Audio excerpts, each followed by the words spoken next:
Sinkulamusizaako mukwano gwange najjo sinza okuba ng'otuwuliriza nkutegeeza nti okola kyamaanyi nnyo okwekumira ku mayengo gano aga Yugi Updates TV.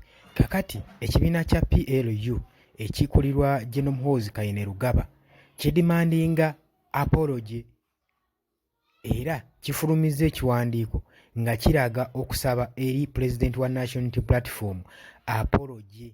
Ng'omukwano gwange ali eyampuliza apology eno basaba yaki?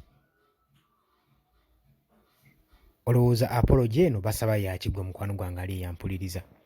Nkwanirizaako nnyo kuba ku Yugi Update TV kusinzira okuba ng'otuwuliriza mukwano gwange mukulike olunaku olwaleero kiba nti musibye bulungi newankubadde ebibadde byetukyankalanye tusobodde baweereza nga bwe kitera okubeera naye kansubire nti kwe muli buli kimu kye mumisinze mugenda kuba nga mukifuna butereevu mmwe mugano gyange abali eyo nga tukyali mu country wide tour mobilization tour yaffe y'ekukunga abalonzi baffe nga twetegekera akalulu ka 2026 nga bwe mukimanyi bulungi nnyo. Kaakati President Robert Kyagulanyi Ssentamu ali ng'ali etteso ng'ali mbitundu by'Essoroti eyo ng'agezaako okuba ng'aliisa ekigambo ky'enkyukakyuka ekya revolution eri abalonzi be.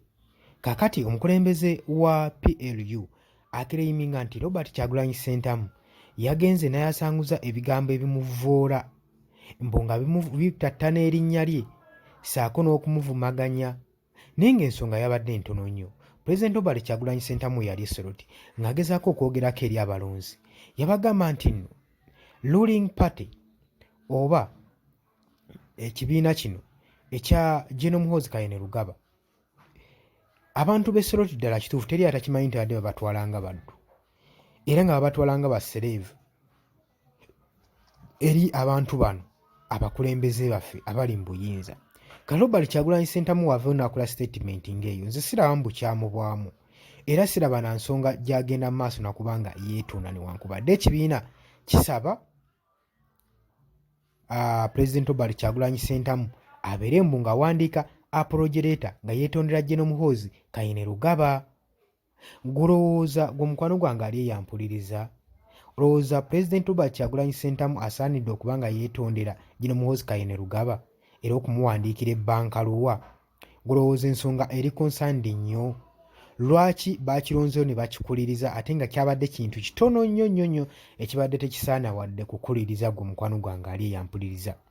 Nja kusaba ojje mu comment section ojje olikinge ojje sharinge watannaba kuba nga osubscribinga kubiriza ojje ogende mu maaso n'okuba nga osubscribinga osharinge naye jangu mu comment section otangaze. Gulowooza Robert Kyagulanyi Ssentamu waba wakwetonda yeetondere ku nsonga ki? Waliyo ensonga endala ennungi gy'ayinza okuba nga asinzirirako okwetonda oba yeetonde nga yeetondera General Muhoozi Kainerugaba olw'ekigambo kye yayogera eky'okuba nga aliisa ekigambo ng'awerako example abantu b'etteso gwe mukwano gwange ali eyampuliriza.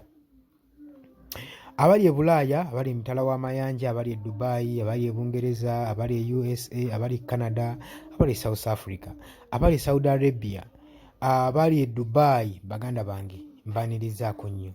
Mikwano gyange abali wano ku mirwana e Kenya namwe mbanirizaako nnyo. Kimanyi temuva ku mayengo gano aga Yugi Updates TV naga buli w'osubscribinga oba oyambyeko amayengo gano okula oba oyambyeko amayengo gano gatambuza okubanga gagenda kuba nga tuusaako ekigambo ky'enkulaakulana nekyekyukakyuka. Jjukira tuli mu revolutionary struggle kakati mu biseera bino nga tweteekerateekera akalulu kaffe aka 2026 tuba tulina okuba nga tusubscribinga ku channel zino sobola okuba nga tureceivinga information ng'omukwano gwange ali eyampuliriza. Mbagala nnyo mwebale kwekumira ku Yugi Updates TV temuvaako.